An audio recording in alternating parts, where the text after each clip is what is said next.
It's where the Mao's desert meets with the lowest plateau, where Mongolian cavalry clashed with the Han soldiers, and where Chairman Mao Zedong's Red Army regained its strength after the Long March. Join Travelogue for a journey through Yulin region in northern Shaanxi province.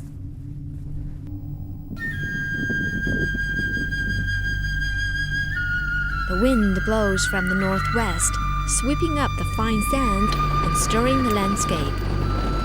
When the Mao's desert joins the lowest plateau or the Yellow Earth Plateau, ravines shaped by torrential rains replace endless rolling sandhills.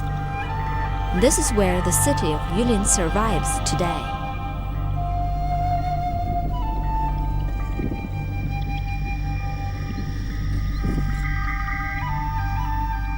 The easiest way to get to Yulin is to first take a flight to Xi'an, the city that over the centuries has been the capital of 13 Chinese dynasties. From Xi'an, a 50-minute flight north will transport you right to Yulin city.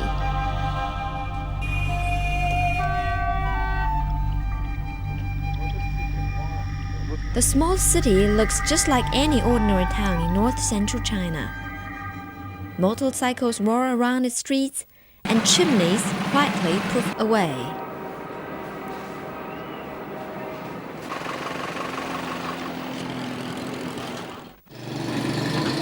But Yulin has a pedigree stretching back 2,000 years to the time of Qin Shi Huang, the first Chinese emperor to unite the country. Just 400 years ago in the Ming Dynasty, the city was a major strategic garrison town guarding the interior against the Mongolian nomads from the north. There used to be 6 such structures straddling the main street. Now only 3 of them still remain standing. The whole city was arranged symmetrically along the main street.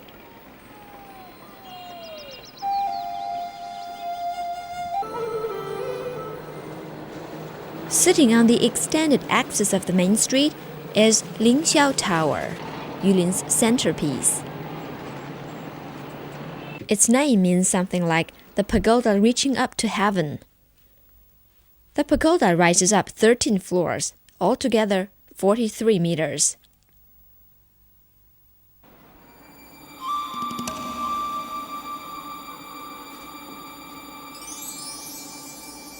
For 2 yuan, you get a chance to spiral up the dilapidated, deserted pagoda.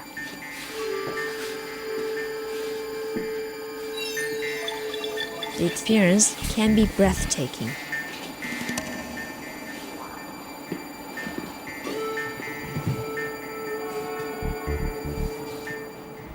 In this ancient garrison town, the Lingxiao Pagoda was also a very important strategic point. From here, you can take a bird's eye view of the old city, especially the ancient city wall.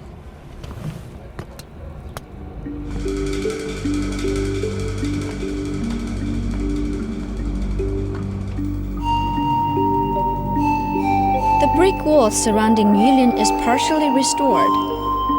It's a great choice for a late afternoon walk. Altogether, it's 6 kilometers long, and when it was built, at least 10 meters wide. I can imagine that about 400 years ago, 2-horse patrols could stroll side by side right along the wall. It's not as impressive as well-preserved as the ones you can see in Xi'an and Nanjing, but it is complete with gates, turrets, and citadels.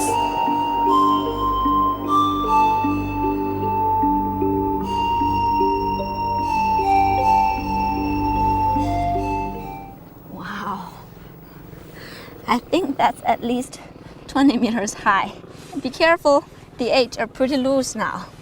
You know, in the old time, most of the cities in China were circled by walls, like Beijing and Xi'an. But Yulin, as an important garrison town, I would believe its walls, the fortification, is much stronger than average cities of its size. You see, it's made of tamped earth and wrapped up with big, strong bricks, like this one. Oh, I think it's at least, well, between 5 and 10 kilograms. Not an easy job to make the wall like this.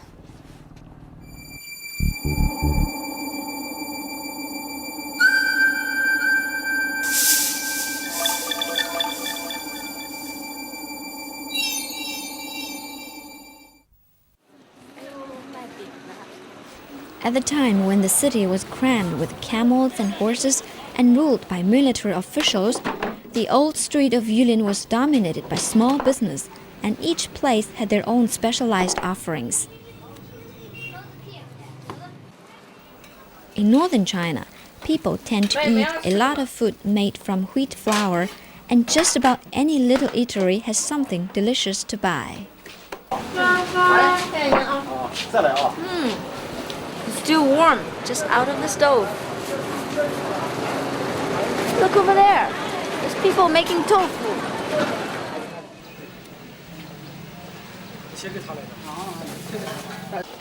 In this small family shop, people are making and selling tofu. You can see the whole process from start to finish. In this dim but clean shop, you get a real sense of how tradition is passed on.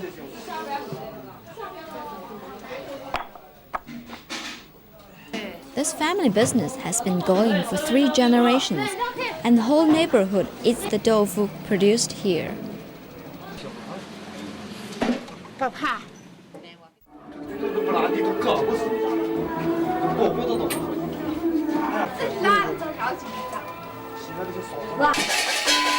During major holidays, the community would invite a traveling folk opera company to stage a show. These events mainly took place around the Chinese New Year.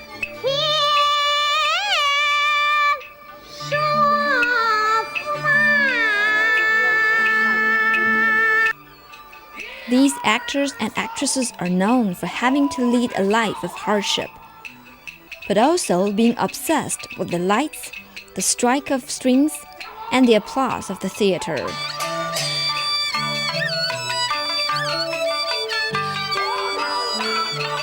The lyrics are very difficult to understand, but the style is clear. It's vigorous and bold, a reflection of the vast landscape.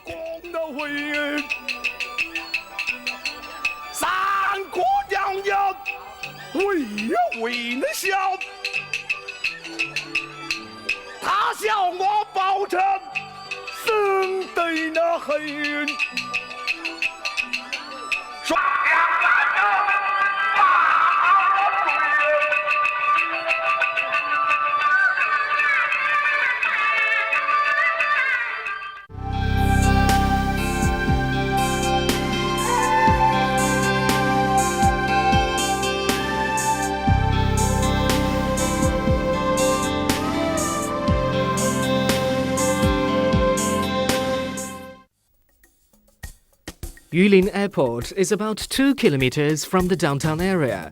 There are direct flights to and from Xi'an and Baotou.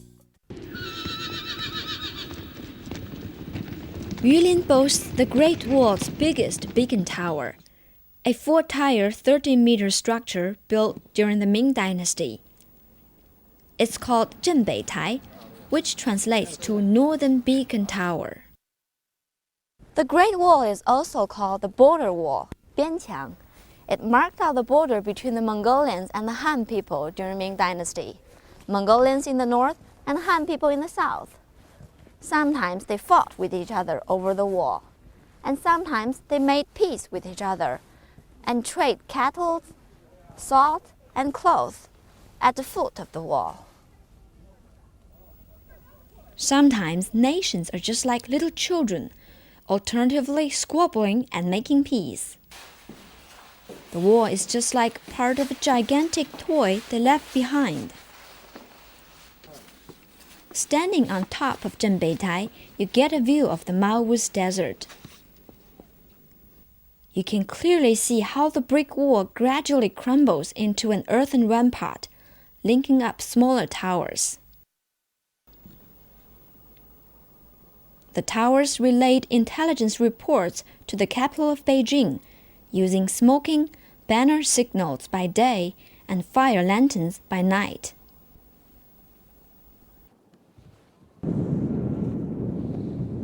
For a look at the less well-preserved part of the Great Wall, we made a journey northeast through the desert. It's just like a journey back in time.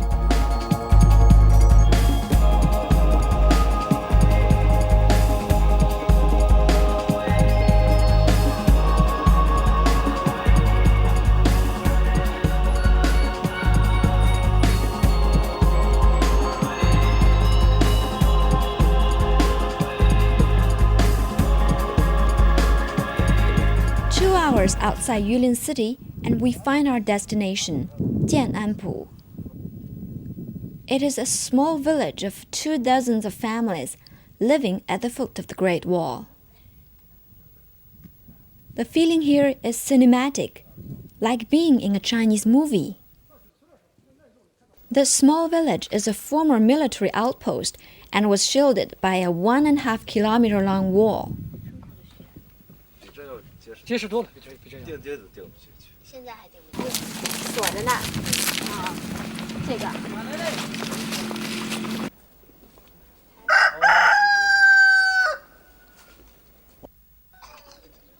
The villagers are mainly farmers and say their ancestors used to share the castle with Mongolians. That's a sharp contrast to how historians see it, that the wall was a defense against the Mongolian nomads. Maybe the local version expresses the villagers' desire for peace. In any case, the place is an ideal spot to marvel at how times have changed, and yet some things here are just the same. Right from the village, we could still see little dots. That's the remains of the Great Wall's watchtowers. For hundreds of years, the Great Wall and the village had been watching out for each other silently.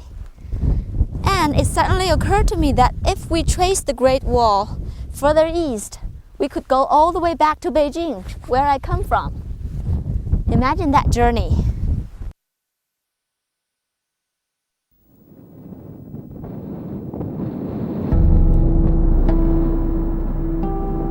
Many nations lay claim to having a mother river. In China, it is the Yellow River.